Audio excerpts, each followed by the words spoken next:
आज हम नवरात्रि के तीसरे दिन समर्पित देवी के एक खास स्वरूप की गहराइयों में उतर रहे हैं। जी।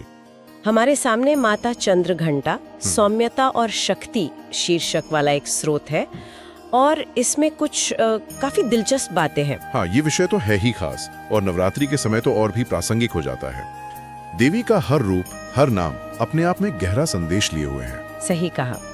तो हमारा इरादा यही है कि इस स्रोत के जरिए माता चंद्र घंटा के स्वरूप को समझें, उनका महत्व जानें और वो जो कथा है उनसे जुड़ी उसके पीछे का अर्थ क्या है उसे समझें। बिल्कुल, ये कोशिश करते हैं इसे समझने की। तो चलिए शुरू करते हैं। स्रोत की शुरुआत में ही वे बात आती है कि माता चंद्र घंटा देवी दुर्गा का तीसरा रूप है। जी हाँ। नवरात्रि के तीसरे दिन इनकी पूजा होती है। जी हाँ, तीसरा दिन। एक अद्भुत संगम कहा गया है। ये अपने आप में एक बड़ा विचार है ना? निश्चित रूप से। ये विरोधाभास ही शायद उनके स्वरूप का सबसे अहम हिस्सा है। उनके नाम में ही ये बात झलकती है, चंद्र घंटा। हाँ, चंद्र घंटा, इसका क्या अर्थ है? चंद्र यानी चंद्रमा, जो शीतलता का प्रतीक है, शांति का, सौम्यता का। स्रोत कहता है कि उनके मस्तक पर घंटे के आकार का अर्धचंद्र है, आधा चांद। घंटे के आकार का? अच्छा। हाँ, और ये सिर्फ सजावट नहीं है, ये मानसिक शांति, स्थिरता, उस तरह की ऊर्जा का प्रतीक माना जाता है। और दूसरा हिस्सा घंटा, उसका क्या महत्व बताया गया? हाँ, घंटा स्रोत के अनुसार उनके हाथ में जो घंटा है या कुछ मान्यताओं में गले में, उसकी आवाज, उसकी ध्वनि इतनी शक्तिशाली मानी जाती है कि उससे नकारात्मक शक्तियां, बुरी ऊर्जाएं या कहें कि असुर, हाँ, वो भयभीत होके भाग जाते हैं। और ये ध्वनि सिर्फ डराने वाली नहीं है, ये भक्तों के लिए अभय लाती है, मतलब डर से मुक्ति। अभय, डर से मुक्ति। वाह, तो ये एक तरह का दिव्य अलार्म भी है और सुरक्षा कवच भी। हाँ बिल्कुल, आप ऐसा कह सकते हैं।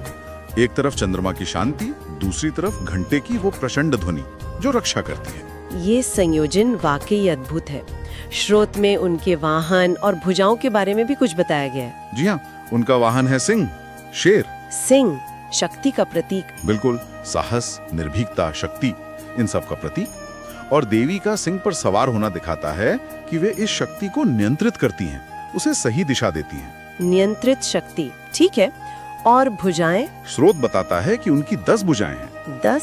हाँ, 10, जो उनकी सर्वव्यापकता या 10 दिशाओं पर नियंत्रण का प्रतीक हो सकती हैं। और इन 10 भुजाओं में वे अलग अलग अस्त्र शस्त्र धारण करती हैं। अस्त्र शस्त्र? ये तो सीधे सीधे उनकी संहारक शक्ति रौद्र रूप की तरफ इशारा है। हाँ है तो। लेकिन फिर स्रोत ये भी कहता है कि उनका चेहरा शांत है, तेजोमय है, दिव्य तेज है उस पर। ये कैसे? मतलब हाथों में विनाश के हथियार और चेहरे पर शांति? यही तो उनकी विशेषता है और शायद यही सबसे गहरा संदेश भी है।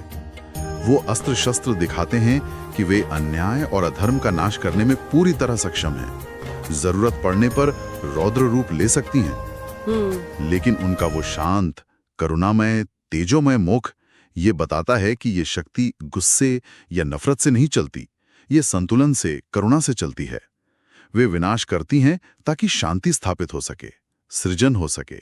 अच्छा, विनाश सृजन के लिए। हाँ, इसीलिए सूर्य जोड़ देता है कि वे सिर्फ संहारक नहीं हैं, वे शांति की देवी हैं, साहस की देवी हैं, आध्यात्मिक जागरण की देवी हैं।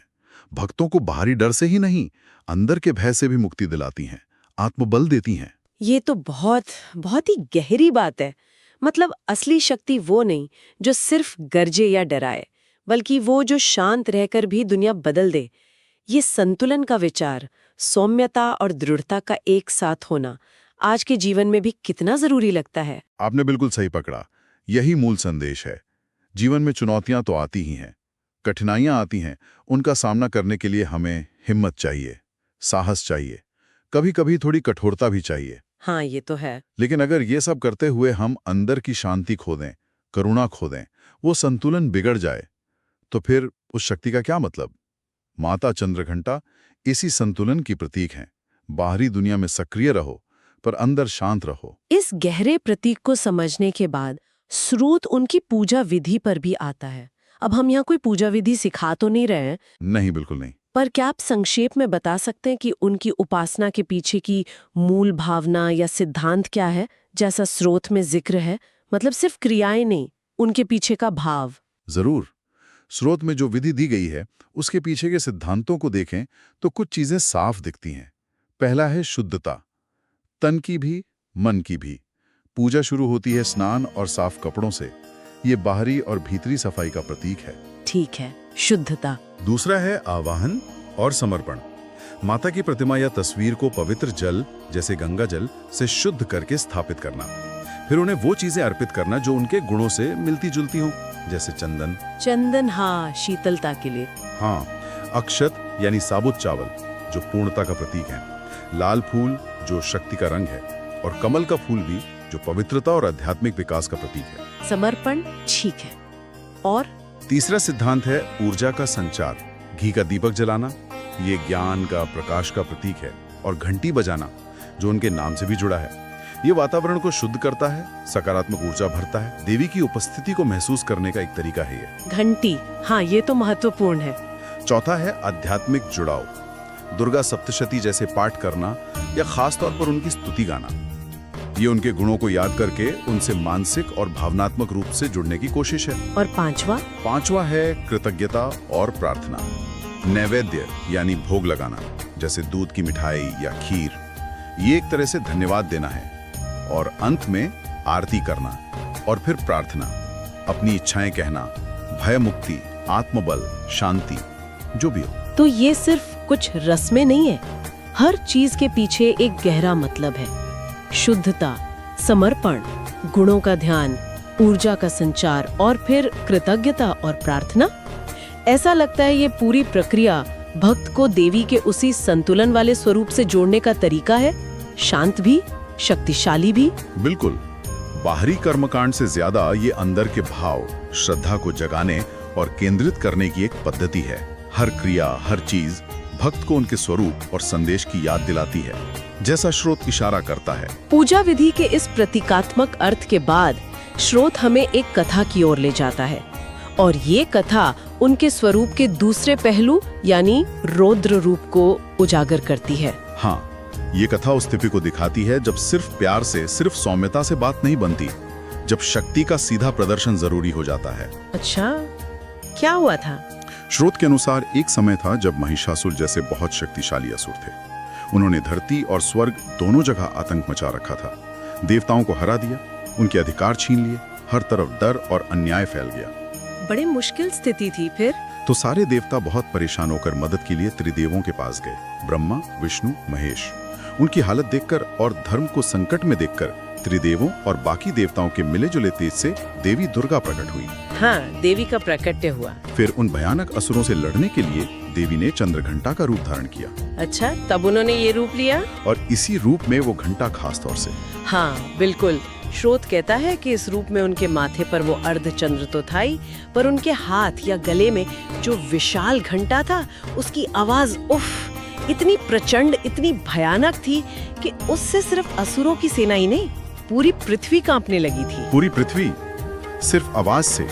हाँ, वो सिर्फ शोर नहीं था, वो धर्म की रक्षा के लिए एक हुंकार थी। उस आवाज ने असुरों के होश उड़ा दिए। वो भ्रमित हो गए, डर गए।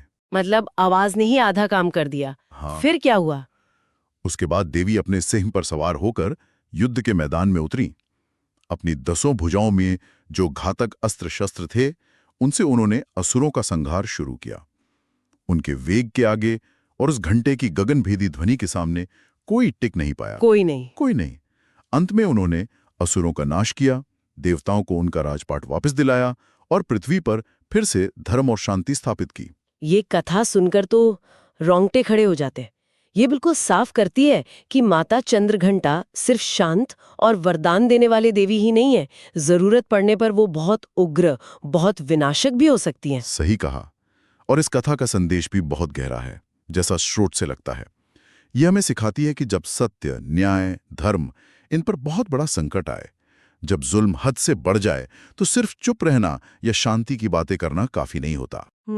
ऐसी स्थिति में अपनी अंदरूनी शक्ति को जगाना और उसका सही तरीके से धर्म की रक्षा के लिए इस्तेमाल करना जरूरी हो जाता है। ये अन्याय के सामने झुकने की बजाय उसका मुकाबला करने का संदेश है, एक्टिव रेजिस्टेंस का। ये दिखाता है कि उनकी सौम्यता उनकी कमजोरी नहीं है, वो उनका चुना हुआ गुण है। लेकिन वो दुष्टों का दमन करने के लिए रौद्र रूप लेने में भी पूरी तरह सक्षम है। इस कथा और उनके स्वरूप के साथ ही स्रोत में एक मंत्र का भी जिक्र है। पूरा मंत्र तो नहीं दिया गया है, पर यह बताया है कि उनकी कृपा पाने के लिए खास मंत्रों का जाप किया जाता है। मंत्रों की क्या भूमिका है उस उपासना में? देखिए, हिंदू परंपरा में मंत्रों को ध्वनि की शक्ति का प्रतीक माना जाता है, एक वाइब्रेशन, एक ऊर्जा। ऐसा विश्वास है कि हर देवी देवता से जुड़ी कुछ खास ध्वनियां या मंत्र होते हैं। अच्छा। और जब उनका सही उच्चारण किया जाए, श्रद्धा से जाप किया जाए, तो एक खास तरह की ऊर्जा पैदा होती है। ये ऊर्जा भक्त को उस देवता की चेतना या शक्ति से जोड़ने में मदद करती है। तो माता चंद्रघंटा के मंत्र? हाँ, उनके मंत्रों का जाप, जैसा स्रोत इशारा करता है, मुख्य रूप से उनकी कृपा पाने, मन से डर निकालने, साहस बढ़ाने और मानसिक शांति पाने के लिए किया जाता है। ये उल्लेख हमें याद दिलाता है कि उपासना के कई पहलू हैं: स्वरूप का ध्यान करना, कथा सुनना, पूजा विधि करना और साथ ही मंत्र जाप से अनुरूनी जुड़ाव बनाना। तो आज हमने माता चंद्रघंटा, सौम्यता और शक्ति स्रोत के आधार पर देवी के इस अनूठे और कई परतों वाले स्वरूप को समझने की कोशिश की। हमने देखा कि कैसे वे शांति और साहस, सौम्यता और रौद्रता का एक अविश्वसनीय संतुलन दिखाती हैं। जी हाँ। हमने उनके खास प्रतीकों को समझा, वो अर्धचंद्र और घंटा, उनके 10 भुजाओं और सिंह वाहन का मतलब जाना, उनकी पूजा विधि के पीछे के सिद्धांत देखे और असुरों के संहार की वो कहानी सुनी जो शक्ति के सही इस्तेमाल का संदेश देती है। हाँ। तो कुल मिलाकर मुख्य संदेश है संतुलन का।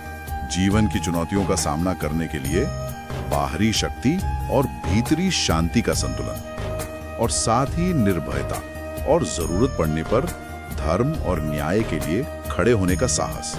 स्रोत से मिली ये सारी जानकारी देवी के इस रूप के प्रति हमारी समझ को यकीनन गहरा करती है। ये सिर्फ एक धार्मिक कहानी नहीं है, ये जीवन जीने के तरीके पर भी सोचने को मजबूर करती है। बिल्कुल। और शायद इस चर्चा के आखिर में सोचने के लिए एक बात ये हो सकती है। हाँ, बताइए। कि आज की जो हमारी भागदौड़ भरी जिंदगी है, जहाँ हम सबको अपने अपने लेवल पर तनाव, चुनौतियाँ, दबाव, कभी-कभी अन्याय भी झेलना पड़ता है। हाँ, ये तो है। वहाँ माता चंद्रघंटा का ये संतुलन का सिद्धांत कि बाहरी उथल पुथल के बीच भी अपनी अंदर की शांति, अपनी करुणा को बनाए रखते हुए हिम्मत से खड़े रहने की क्षमता, ये कितना मायने रखता है। ये संतुलन, ये शक्ति और शांति का संगम हम अपने जीवन में कैसे ला सकते हैं, कैसे विकसित कर सकते हैं, इस पर सोचना शायद हम सब के लिए फायदेमंद हो सकता है।